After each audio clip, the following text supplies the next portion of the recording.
नमस्कार दोस्तों, आप सभी का मेरे चैनल ईएम क्लासेस में स्वागत है। दोस्तों, आज हम फिर से लेकर आए हैं बहुत ही important topic CISF act and rule से संबंधित। यह सीआईएसएफ एक्ट एंड रूल का पार्ट 2 है। अगर आप लोगों ने अभी तक पार्ट 1 नहीं देखा है, तो डिस्क्रिप्शन बॉक्स में दिए गए लिंक पर जाएँ और पहले पार्ट 1 को देख लें। यह पार्ट 2 है और पार्ट 3 बहुत ही जल्द हम आप लोगों के लिए लेकर आएँगे। CISF act and rule CISF के सभी एग्ज़ामों के लिए बहुत ही उपयोगी है, चाहे वो ओपन हो या सीआईएसएफ के कोई भी LDC exam, head constable, ASI या एसआई, असिस्टेंट कमांडेंट, कोई भी एलडीसी एग्ज़ाम या डिपार्टमेंटल एग्ज़ाम हो, उसके लिए बहुत ही उपयोगी है। तो वीडियो को बिना स्किप किए हुए अंत तक देखें। मुझे लगता है कि अगर आप इस वीडियो को 2 से 3 बार देख लेते हैं, तो सीआईएसएफ एक्ट एंड रूल से संबंधित कोई भी क्वेश्चन आप लोगों का छूटेगा नहीं और आप लोगों को किसी किताब से या किसी भी बुक से पढ़ने की ज़रूरत नहीं होगी। तो चलते हैं आज के पहले क्वेश्चन की तरफ। आज का पहला क्वेश्चन है,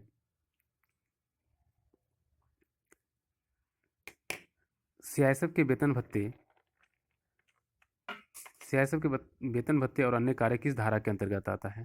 तो सीआईएसएफ के वेतन भत्ते जो है वो धारा 3 के तहत जो है सीआईएसएफ को वेतन भत्ते और कार्य दिए जाते हैं। चलते हैं नेक्स्ट क्वेश्चन की तरफ। किसी भी दोषी को बचाव के अवसर भारतीय संविधान के किस अनुच्छेद में दी गई है? अगर कोई भी कैंडिडेट अगर दोषी ठहराया जाता है, तो वह अपना बचाव जो है संविधान की किस धारा के अंतर्गत कर सकता है? तो वह धारा है, सॉरी, वह अनुच्छेद है अनुच्छेद 311। चलते हैं नेक्स्ट क्वेश्चन की तरफ। सीआईएसएफ के किसी बल सदस्य को दंड किस नियम के तहत दी जाती है? तो सीआईएसएफ के किसी भी सदस्य को जो दंड है वो नियम 34 के तहत दी जाती है। नियम के 34 के तहत जो है सीआईएसएफ को दंड दी जाती है। नेक्स्ट क्वेश्चन है, कोई भी दोषी अपने दंड के विरुद्ध अपील किस धारा के अंतर्गत कर सकता है? अगर कोई भी दोषी ठहराया गया है किसी भी गलत काम के लिए, तो वह अपील कर सकता है। तो अपील करने के लिए है वह जो है धारा 9 के तहत वह अपील कर सकता है। चलते हैं नेक्स्ट क्वेश्चन की तरफ। कोई भी दोषी अपने दंड के विरुद्ध अपील कितने दिनों के अंदर कर सकता है? अगर किसी को दोषी ठहराया गया है, तो वह अगर अपील करना चाहे तो वह 30 दिन के अंदर अपील कर सकता है। 30 दिन के बाद जो है अपील मान्य नहीं होगी। चलते हैं नेक्स्ट क्वेश्चन की तरफ। सीआईएसएफ बिना वारंट किसी को गिरफ्तार किस धारा के अंतर्गत कर सकती है? तो सीआईएसएफ बिना वारंट के जो किसी भी को गिरफ्तार जो है धारा 11 के तहत कर सकती है। इसके लिए उसे किसी भी वारंट की ज़रूरत नहीं होगी। दोस्तों, अगर अभी तक आप लोगों ने मेरे चैनल को लाइक नहीं किया है, सब्सक्राइब नहीं किया है, तो कृपया सब्सक्राइब कर दें। उसके बगल में दिए गए बेल आइकन को दबाएं, ताकि कोई भी नोटिफिकेशन आप लोगों को जल्द से जल्द मिल सके। और अपने दोस्तों को भी शेयर करें, ताकि वे भी इस वीडियो का ज़्यादा से ज़्यादा फ़ायदा उठा सकें। नेक्स्ट क्वेश्चन है, सीआईएसएफ बिना वारंट किसी की तलाशी किस धारा के अंतर्गत ले सकती है? तो सीआईएसएफ बिना वारंट किसी की तलाशी जो धारा 12 के तहत ले सकती है। इसके लिए किसी भी वारंट की ज़रूरत नहीं होगी। चलते हैं नेक्स्ट क्वेश्चन की तरफ।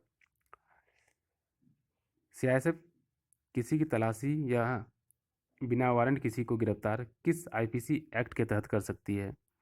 तो सीआईएसएफ जो है किसी की तलाशी हो गया या गिरफ्तारी हो गई, तो आईपीसी एक्ट 1973 के तहत जो है वह किसी को भी बिना वारंट तलाशी या गिरफ्तार कर सकती है।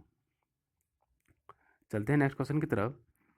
सीआईएसएफ में कौन सा रैंक बिना वारंट किसी की तलाशी ले सकती है?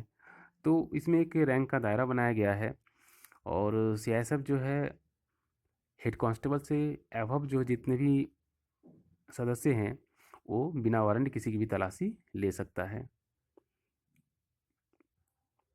चलते हैं नेक्स्ट क्वेश्चन की तरफ।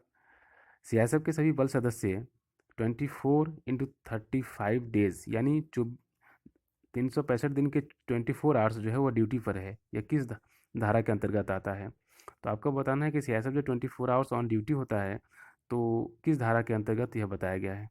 तो धारा 15 यह कहती है कि सीआईएसएफ 24 आवर्स जो है ऑन ड्यूटी है। चलते हैं नेक्स्ट क्वेश्चन की तरफ। कोई भी बल सदस्य सीआईएसएफ ड्यूटी के अलावा कोई भी कार्य नहीं कर सकता। यह कौन सा आईपीसी एक्ट के तहत बताया गया है? तो आईपीसी एक्ट वही है, आईपीसी एक्ट 1973 के तहत यह बताया गया है कि सीआईएसएफ की ड्यूटी के अलावा कोई भी अन्य कार्य में लिप्त नहीं हो सकती है। चलते हैं नेक्स्ट क्वेश्चन की तरफ। कोई भी बल सदस्य सीआईएसएफ ड्यूटी के अलावा कोई भी कार्य नहीं कर सकता, किस धारा के तहत यह बताया गया है? तो सीआईएसएफ अपनी ड्यूटी के अलावा कोई भी कार्य नहीं कर सकता, यह धारा 15 के तहत बताया गया है। चलते हैं नेक्स्ट क्वेश्चन की तरफ। यह 28 नंबर क्वेश्चन है कि सीआईएसएफ ड्यूटी के अलावा दूसरे कार्य में जुटना किस धारा के अंतर्गत एक अपराध बताया गया है? तो अगर सीआईएसएफ ड्यूटी के अलावा किसी अन्य कार्य में जुटती है तो वह अपराध माना गया है धारा 28 के तहत। नेक्स्ट क्वेश्चन है, सीआईएसएफ के अलावा दूसरे कार्य में सीआईएसएफ ड्यूटी के अलावा दूसरे कार्य में जुटना एक अपराध है, इसके तहत किस सज़ा का प्रावधान है? तो अगर सीआईएसएफ अपनी ड्यूटी के अलावा किसी दूसरे कार्य में जुटती है तो धारा 18 के तहत आईपीसी एक्ट 1973 के तहत जो है उसे 1 वर्ष की सज़ा हो सकती है। यह धारा 18 के अंतर्गत आता है। चलते हैं नेक्स्ट क्वेश्चन की तरफ। सीआईएसएफ ड्यूटी के अलावा दूसरे कार्य में जुटना एक अपराध है, इसके तहत 1 वर्ष की सज़ा हो सकती है।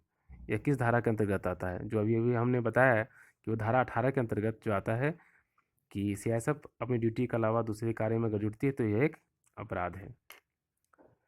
दोस्तों, यह पार्ट 2 था। पार्ट 3 जो है हम बहुत ही जल्द आप लोगों के लिए लेके आएंगे।